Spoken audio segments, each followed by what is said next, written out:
11월 정기선거가 무산이 났습니다. 11월 25일 동아리연합회 대의원회 현장입니다. 원래대로라면 제41대 동아리연합회 선거가 진행됐어야 하지만 회칙 부분 개정에 대한 의결이 진행되고 있습니다. 제41대 동아리연합회 선거가 무효화됐기 때문입니다. 무효화된 원인은 선거 세칙 위반입니다. 계속 세칙을 어겨와서 같은 일이 발생했다는 거는 규정을 약간 경시하는 듯한 느낌도 들고요. 앞으로는 이런 일이 가급적이면 일어나지 않았으면 하는 바람입니다. 동아리연합회 선거가 무효화되며 2024년 정기선거에서 모든 중앙단위는 빈자리로 남았습니다.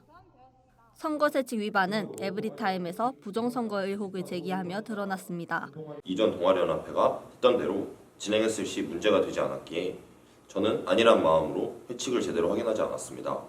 전때 동아리연합회들에서 아무 문제가 없었으니까 그대로 따라하면 되겠다라고 생각을 했었는데 이 생각 자체가 잘못된 것이었음을 인정합니다. 적어도 한 3년 전부터는 선거관리위원장을 동아리연합회장이 맡아왔습니다. 올해는 모든 분과장 직책이 거리인 관계로 등록감사위원장을 제자의로 임명을 했고 선거 전 등록감사위원장이 사퇴해 제가 선거관리위원장을 맡았습니다. 선거 준비의 용이성을 위해 계속해서 동현장이 선관위장을 역임해 온 것 같습니다. 현재 분과장이 존재하지 않는 상황이라서 회칙에 근거한다면 선거위원이 없는 상황인 것입니다. 그런 상황에서 제가 선관위장이 맡았기 때문에 이렇게 문제가 생겼고요. 의혹이 제기되자 박천준 동아리연합회장은 11월 14일 오전 2시경 선거관리위원장직을 사퇴하며 세칙 위반을 인정하는 입장문을 게시했습니다. 같은 날인 14일 오후 2시경 입장문을 확인하고 사실 확인을 요구하는 글이 게재됐습니다. 해당 글의 작성자는 동아리에 대한 보복이 우려된다며 인터뷰 요청에 대해 거절 의사를 밝혔습니다. 오후 9시경 제41대 동아리연합회 정기선거에 출마하고자 했던 선거운동본부 역동은 후보 등록 공고대로 절차를 따랐다는 입장문을 공개했습니다. 다음 날 박천준 동아리연합회장은 질의에 대한 답변과 함께 동아리연합회 회칙 개정을 진행하겠다는 의사를 밝혔습니다.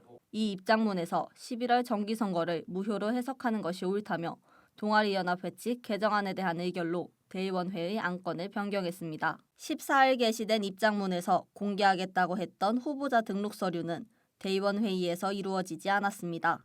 후보자 공청회가 진행됐더라면 물론 공개했을 것이나 제가 후보자 신분이 아니게 됨에 따라서 대의원회의의 안건이 바뀌었고 그래서 따로 공개하지 않았습니다. 안건이 바뀐 상황에서 제가 공개할 수 있는 권한도 없고 그리고 대의원회의의 의장은 어쨌든 동현장이고 저는 발언권을 얻어야 말할 수 있었기에 제가 대의원회의에서 당시 후보 등록 서류와 메일 내용을 공개할 권한 자체가 없습니다. 박천준 동아리연합회장이 후보자 등록 과정에서 문제는 없었다며 공개한 메일입니다. 선거세칙 위반의 원인으로 지목된 것은 분과장 선거의 거리가 반복되며 분과장 회의가 제대로 구성될 수 없었던 것입니다.